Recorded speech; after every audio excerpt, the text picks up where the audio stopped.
Sur le plateau du Coiron, on pratique l'élevage de façon raisonnée. On prend le temps et les exploitations ont taille humaine. Ça, c'est une gentille. Plus qu'une philosophie, c'est une adéquation avec la terre. David Laville s'inscrit dans ce sillon et pratique depuis 10 ans la vente directe comme une évidence. Le GAEC familial s'est d'ailleurs doté d'un atelier de découpe pour maîtriser jusqu'au produit fini.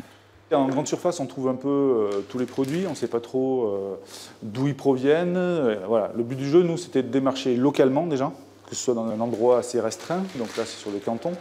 C'est essayer d'avoir une qualité de produit, une proximité, et voilà, et que les gens reprennent confiance un petit peu. David a connu les marchés, les livraisons de colis.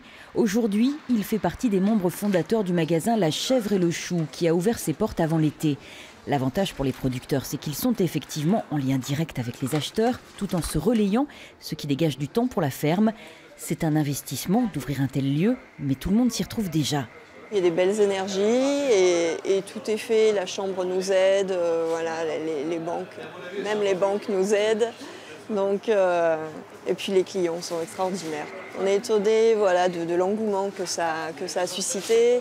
Et puis les chiffres qu'on réalise, on est vraiment très contents. Ouais. Les magasins de producteurs sont en adéquation avec une certaine idée actuelle du manger mieux, alors ils se développent. Mais il y a eu le temps des pionniers. Le premier point de vente collectif ardéchois a vu le jour il y a 30 ans à Joyeuse. Il existe encore, preuve que le schéma économique est viable sur ce territoire.